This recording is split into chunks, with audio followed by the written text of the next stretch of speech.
അനസ് റളിയല്ലാഹു തആല അൻഹുവിൽ നിന്നുള്ള ഹദീസ്, ഖദ് ജാഅകും റമദാൻ, റസൂലുള്ളാഹി സ്വല്ലല്ലാഹു അലൈഹി വസല്ലം റമദാൻ നിങ്ങൾക്ക് ആഗതമായിരിക്കുന്നു.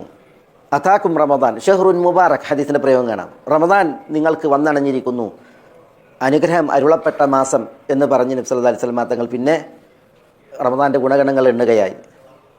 ആളുകൾക്ക് റമദാനെക്കുറിച്ച് മതിപ്പുണ്ടാകാൻ, റമദാനിൽ ആളുകൾ അതിനെ താല്പര്യപൂർവ്വം അന്വേഷിച്ച് അതിനെ ഉപയോഗപ്പെടുത്താൻ റമദാൻ അല്ലാഹു സുബ്ഹാനഹു വ തആല അരുളിയ അനുഗ്രഹങ്ങൾ, നന്മകൾ, അതൊക്കെ ആളുകൾ വായിച്ച് റമദാനിനെ പുണരാൻ, റമദാനിൽ പുണ്യങ്ങൾ ചെയ്യാൻ നബി സ്വല്ലല്ലാഹു അലൈഹി വസല്ലം തങ്ങൾ കരയെ കൂട്ടി തന്നെ ആളുകളെ ഒരുക്കുമായിരുന്നു എന്നുള്ളതാണ്. അതാണ് അതാക്കും റമദാൻ, റമദാൻ വന്നിരിക്കുന്നു, ഷഹ്റുൻ മുബാറക് എന്നൊക്കെ പറഞ്ഞ റസൂലുള്ളാഹി സ്വല്ലല്ലാഹു അലൈഹി വസല്ലം പിന്നെ ഫറദല്ലാഹു അലൈക്കും സിയാമഹു, റമദാനിൻ്റെ വ്രതാനുഷ്ഠാനം അള്ളാഹു നിങ്ങൾക്ക് നിർബന്ധമാക്കി എന്ന് റമദാനെ കുറിച്ച് പറയും.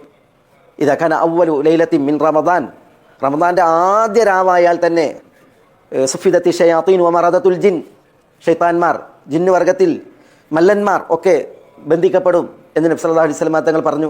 അതേപോലെ വഗുല്ലിഖത് അബ്വാബുന്നാർ, നരകത്തീൻ്റെ കവാടങ്ങൾ അടക്കപ്പെടും എന്ന് പറഞ്ഞു. വഫുത്തിഹത് അബ്വാബുൽ ജന്ന, സ്വർഗത്തിൻ്റെ കവാടങ്ങൾ തുറക്കപ്പെടും എന്ന് നബി സല്ലല്ലാഹു അലൈഹി വസല്ലം തങ്ങൾ സഹാബികളെ അറിയിച്ചു. അതേപോലെ ഫീഹി ലൈലത്തുൻ ഹിയ ഖൈറു മിൻ അൽഫി ഷഹർ, റമദാനിൽ ഒരു രാവുണ്ട്, ആ രാവ് 1000 മാസങ്ങളേക്കാൾ നന്മയുള്ള പുണ്യമുള്ള രാവാണെന്ന് നബി സല്ലല്ലാഹു അലൈഹി വസല്ലം തങ്ങൾ അറിയിച്ചു. മൻ ഹുരിമ ഖൈറുഹ ഫഖദ് ഹുരിം, ആ രാവിൻ്റെ നന്മകൾ വല്ലവർക്കും തടയപ്പെട്ടുവെങ്കിൽ, നിഷേധിക്കപ്പെട്ടുവെങ്കിൽ അവൻ നന്മകളെല്ലാം നിഷേധിക്കപ്പെട്ടവനാണെന്ന് പറഞ്ഞ് നബി സല്ലല്ലാഹു അലൈഹി വഅലിഹി വസല്ലം റമദാനിൽ നിശ്ചയിക്കപ്പെട്ട ഖദറിൻ്റെ രാവിനെക്കുറിച്ച് പ്രത്യേകം ഉണർത്തി.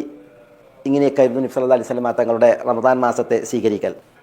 ഇത് റമദാനിൽ പ്രവേശിച്ചതിന് ശേഷമുള്ള ഉത്ബോധനമോ ഉണർത്തലല്ല, പിന്നെ റമദാൻ ആഗതമാകുമ്പോൾ നബി സല്ലല്ലാഹു അലൈഹി വസല്ലം തങ്ങളുടെ സന്തോഷ പ്രകടനമാണ്.